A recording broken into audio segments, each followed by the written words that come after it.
तो दोस्तों आज हम म्यूचुअल फंड की एक ऐसी कैटेगरी के बारे में बात करने वाले हैं जिसमें से आपको, अगर आप अभी तक इन्वेस्ट कर रहे हैं तो निकलना बहुत ज़्यादा ज़रूरी है। अब इस कैटेगरी के बारे में मैंने पहले भी बहुत बारी बात की है, लेकिन काफ़ी सारे लोगों के कमेंट्स आते हैं कि डेटा के साथ हम लोग बात करें, तो कंप्लीट डेटा के साथ इस वीडियो में मैं बात करूंगा। इन सारे म्यूचुअल फंड्स की 10 साल, 5 साल, 3 साल की रिटर्न्स हम लोग देखेंगे, कैसी रिटर्न्स रही है, बेस्ट फंड ने कितनी रिटर्न दी है, खराब से खराब कितनी रिटर्न्स रही है, उन सारी चीज़ों का एनालाइज हम इस वीडियो में करेंगे। और साथ में हम समझेंगे कि क्यों ज़रूरी है आपके लिए समय रहते इन म्यूचुअल फंड से या तो अपनी एलोकेशन को कम करिए या फिर इनसे कंप्लीटली एग्जिट करिए। तो हम आज लार्ज कैप फंड्स की डिटेल में डिस्कशन यहां पर करने वाले हैं। तो यहां पर अगर आप देखेंगे, मैंने पूरा डेटा यहां पर निकाल रखा है लार्ज कैप म्यूचुअल फंड्स का, आज की डेट में किसने कितना परफॉर्म किया है। तो अब यहां पर दोस्तों देखिए 5 साल, 3 साल और 10 साल की डिटेल्स पे हम लोग बात करेंगे, क्योंकि 1 साल पे बात करने से कुछ भी एनालिसिस हम नहीं कर सकते म्यूचुअल फंड में। तो अब दोस्तों देखिए, अगर हम लार्ज कैप म्यूचुअल फंड्स की बात करते हैं, तो अगर हम 3 सालों की रिटर्न्स की यहां पर इनकी बात करते हैं, तो आप यहां पर देखेंगे टोटल 27 म्यूचुअल फंड्स अभी हैं जिन्होंने जो 3 साल से ज्यादा से लार्ज कैप कैटेगरी में रन हो रहे हैं। अब इसमें से कितने फंड्स हैं जिन्होंने बेंचमार्क इंडेक्स को बीट किया है, ये देखना बहुत ज्यादा जरूरी हो जाता है। तो यहां पर अगर दोस्तों हम देखेंगे, लगभग 10 फंड, 27 में से 10 फंड्स ऐसे हैं जो अपने बेंचमार्क इंडेक्स को 3 साल में बीट कर पाए हैं।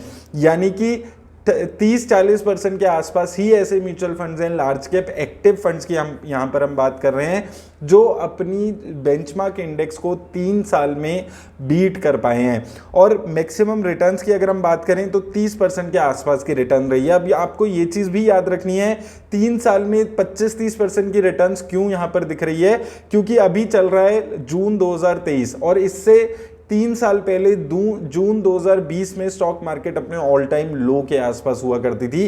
तो वहां से 3 सालों की रिटर्न्स अगर कैलकुलेट हो रही है तो 30% के आसपास की मैक्सिमम रिटर्न्स यहां पर आ रही है। अब थोड़े लॉन्ग पीरियड में चलते हैं, 5 साल के पीरियड में यहां पर देखते हैं।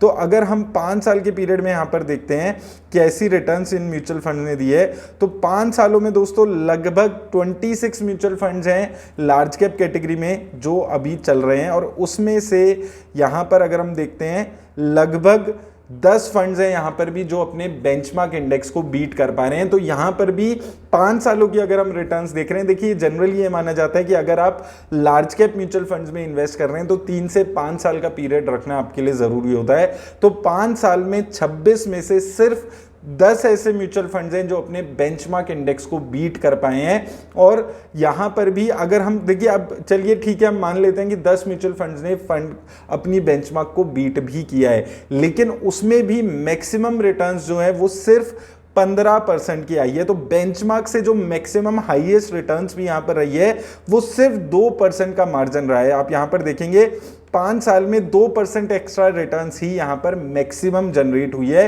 13% की रिटर्न बेंचमार्क इंडेक्स ने जनरेट की है। बेंचमार्क इंडेक्स या तो इनका निफ्टी 100 होगा, निफ्टी 50, इस टाइप के इंडेक्सेस यहां पर इनके बेंचमार्क इंडेक्स रहे होंगे। या फिर आप यहां पर देखेंगे 14%, 13%, तो 2% की मैक्सिमम बीट यहां पर इन्होंने अपने बेंचमार्क इंडेक्स को 5 साल के पीरियड में किया। अब देखिए 5 साल का पीरियड एक अच्छा खासा पीरियड है अगर हम mutual fund, specifically large cap mutual funds की बात करते हैं। अगर हम स्मॉल कैप म्यूचुअल फंड्स की बात करते हैं तो मैं हमेशा आपको बोलता हूं कि एटलीस्ट 5 से 10 साल के पीरियड को देखिए, 10 साल की रिटर्न्स को देखिए, 8-9 सालों की रिटर्न्स को देखिए। लेकिन लार्ज कैप म्यूचुअल फंड 5 सालों की रिटर्न्स एक काफी अच्छा पैरामीटर होता है। लेकिन यहां पर भी आपने अगर इन्वेस्ट भी किया होता, आपने वो म्यूचुअल फंड भी चूज कर लिया होता जो अपने बेंचमार्क इंडेक्स को बीट कर रहा है, तो वो भी सिर्फ 1.5-2% से अपने बेंचमार्क इंडेक्स को बीट कर पाया। और वो भी 26 में से एक फंड ऐसा है जो 15% की रिटर्न आपको 5 सालों में जनरेट करके दे रहा है। तो यहां पर आपको ये एक रेड फ्लैग की तरह लेना है, क्योंकि होता क्या है कि सबसे ज्यादा जो इन्वेस्टमेंट म्यूचुअल फंड्स में होती है वो लार्ज कैप म्यूचुअल फंड्स में होती है। और लार्ज कैप म्यूचुअल फंड्स ऐसे हैं जो परफॉर्म नहीं कर रहे हैं या अच्छे भी परफॉर्म कर रहे हैं तो 12-13-14% की रिटर्न्स आपको जनरेट करके देते हैं।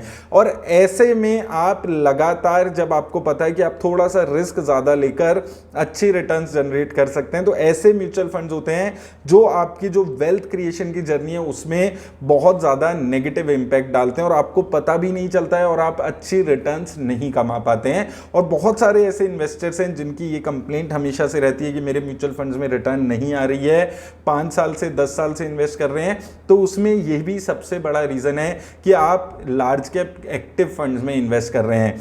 अब 10 सालों की रिटर्न्स भी यहां पर एक बार इनकी देख लेते हैं। 10 साल में अगर हम इनकी रिटर्न्स पे यहां पर बात करते हैं तो 10 साल में लगभग 25 म्यूचुअल फंड्स हैं यहां पर जो लार्ज कैप कैटेगरी में 10 साल से ज्यादा परफॉर्म कर रहे हैं और यहां पर लगभग आधे से ज्यादा म्यूचुअल फंड्स हैं जो अपने बेंचमार्क इंडेक्स को बीट कर पाए हैं। 25 में से लगभग 15 फंड्स ऐसे हैं जो अपने बेंचमार्क इंडेक्स को बीट कर पाए। तो यहां पर 60% के आसपास म्यूचुअल फंड्स हैं जो 10 साल के पीरियड में अपने बेंचमार्क इंडेक्स को बीट कर पाए हैं। लेकिन यहां पर फिर से मेरी प्रॉब्लम यही आती है कि जो मैक्सिमम है वो 2-3% का ही गैप है जो अपने बेंचमार्क इंडेक्स को बीट भी कर पा रहे हैं। ऐसा नहीं है कि 5-6% ज्यादा रिटर्न्स आपको दे रहे हैं, 1-2% का ही यहां पर ज्यादा फर्क है। आप यहां पर देखेंगे तो आप देखिए यहां पर 14% की रिटर्न है, 14.26, 14.71, तो लगभग बेंचमार्क इंडेक्स जैसी ही रिटर्न्स यहां पर मोस्ट म्यूचुअल फंड्स दे रहे हैं। और अगर हम देखते हैं कि मीनिंगफुली 2-3% से ज्यादा की रिटर्न्स अगर हम देखते हैं सो 25 में से सिर्फ 3 म्यूचुअल फंड्स हैं जो एक अच्छी रिटर्न्स 2-3% की रिटर्न्स आपको बेंचमार्क इंडेक्स से ज्यादा जनरेट करके दे रहे हैं। अब 25 में से 3 म्यूचुअल फंड्स में आना बहुत ज्यादा मुश्किल होता है, वो 90% चांस है कि आप यहां पर इस म्यूचुअल फंड्स को मिस कर जाएंगे। तो देखिए इतनी मेहनत आप म्यूचुअल फंड को सिलेक्ट करने में लगाएंगे, उसके बाद सिलेक्ट करके भी आप अगर आपने बेस्ट म्यूचुअल फंड भी इस कैटेगरी में सिलेक्ट कर लिया तो भी आप अपने बेंचमार्क इंडेक्स से सिर्फ 2-3% की ही ज्यादा रिटर्न्स यहां पर कमा पाएंगे और ये एक सबसे बड़ी नेगेटिव चीज है। और देखिए आपको 2 चीजें यहां पर समझनी है कि हम लार्ज कैप फंड्स में इन्वेस्ट क्यों कर रहे हैं। 2% ज्यादा रिटर्न्स के लिए तो इससे अच्छा क्या है हम इंडेक्स फंड में इन्वेस्ट कर दें, निफ्टी 50 इंडेक्स में या निफ्टी नेक्स्ट 50 इंडेक्स में, और वहां से हम 13-14% की रिटर्न कमा लें और लार्ज कैप फंड की सिलेक्शन का जो हम अपने ऊपर एक बोझ डाला हुआ है, एक भार डाला हुआ है, एक काम डाला हुआ है, वो हट जाएगा। अब आपको जो मेहनत करनी होगी वो स्मॉल कैप, मिड कैप, इस कैटेगरी के अच्छे म्यूचुअल फंड्स चूज करने की होगी। दूसरी चीज, अगर आप स्टॉक मार्केट पे नजर रखते हैं, आप स्टॉक मार्केट को थोड़ा बहुत ट्रैक कर रहे हैं, वीकली, डेली, जैसे भी आप स्टॉक मार्केट को ट्रैक कर रहे हैं, तो बहुत ज्यादा मुश्किल नहीं होता है लार्ज कैप कंपनीज में इन्वेस्ट करना। तो लार्ज कैप कंपनीज में आप खुद भी इन्वेस्ट कर सकते हैं बहुत इजीली। लार्ज कैप कंपनीज जब भी नीचे लेवल्स पे मिलती है आप इन्वेस्ट करके 13-14-15% की रिटर्न आप खुद भी आराम से कमा सकते हैं। तो लार्ज कैप फंड्स एक इन्वेस्टर के लिए बहुत ज्यादा यूजफुल नहीं है। अगर आप एक 20 से 30 साल के इन्वेस्टर हैं, इवन 35-40 साल के इन्वेस्टर हैं, अगर देखिए आप 50 ईयर्स के इन्वेस्टर हैं, थोड़ा आप अपने पोर्टफोलियो में बहुत ज्यादा वॉलेटिलिटी नहीं देख सकते तो आप लार्ज कैप फंड्स में इन्वेस्ट करिए। लेकिन अगर आप 20, 25, 30 साल के इन्वेस्टर हैं तो लार्ज कैप एक्टिव फंड्स आपके पोर्टफोलियो का हिस्सा बिल्कुल भी नहीं होना चाहिए। आपको इन फंड से निकलना जरूरी है। कुछ पोर्शन अपना इंडेक्स फंड में डाल दीजिए, निफ्टी 50 या निफ्टी नेक्स्ट 50 में, लेकिन साथ में ये चीज याद रखिए, मैं हमेशा आपको बोल रहा हूं लार्ज कैप फंड्स हैं या फिर निफ्टी 50 इंडेक्स है, निफ्टी नेक्स्ट 50 इंडेक्स है, ये वेल्थ क्रिएशन का काम आपके लिए नहीं करने वाला, क्योंकि 12-13% की रिटर्न, उस पर 10% हम टैक्स दे देंगे, तो 10-12% की रिटर्न से आपका वेल्थ क्रिएट नहीं होगी इंडिया में, जहां पर 6-7% की एवरेज इन्फ्लेशन रहती है। तो आपको यहां पर लार्ज कैप फंड्स या इंडेक्स फंड में सिर्फ हेजिंग के पर्पस से कि मार्केट में बहुत ज्यादा गिरावट आ जाती है तो आपके पोर्टफोलियो में थोड़ी बहुत स्टेबिलिटी बनी रहे, बस इस पर्पस से आपको लार्ज कैप फंड्स में इन्वेस्ट करना है। नहीं तो आपको लार्ज कैप एक्टिव फंड्स को बिल्कुल अवॉइड करना है। जो भी फंड्स है उनमें से एग्जिट करने के बारे में सोचिए। चाहे आप टॉप के इस म्यूचुअल फंड में इन्वेस्ट कर रहे हो जो मिराई एसेट लार्ज कैप यहां पर दिख रहा है जिसमें 17-17.5% की रिटर्न दी है, तो भी आप ऐसे फंड से निकलने की सोचिए, क्योंकि देखिए एसेट अंडर मैनेजमेंट इनका 30-40 हजार करोड़ तक पहुंच जाता है, उसके बाद स्टेबिलिटी देखने को मिलती है। तो बेटर है कि थोड़ा सा रिस्क ज्यादा लेकर एक अच्छे रिटर्न्स कमाएं। 3-4-5 साल के लिए इन्वेस्ट करने का पीरियड है आपका, तो इंडेक्स फंड में इन्वेस्ट करके लगभग उतनी ही रिटर्न्स कमा लेंगे, क्योंकि मेजरली हमने 10 साल के पीरियड भी देख लिया, 25 में से 3 ही ऐसे म्यूचुअल फंड्स हैं जो 2-3% ज्यादा रिटर्न्स अपने बेंचमार्क इंडेक्स से दे रहे हैं। तो बेंचमार्क जैसी ही रिटर्न्स चाहिए तो हम बेंचमार्क इंडेक्स में ही इन्वेस्ट करके वो रिटर्न्स आराम से जनरेट कर सकते हैं।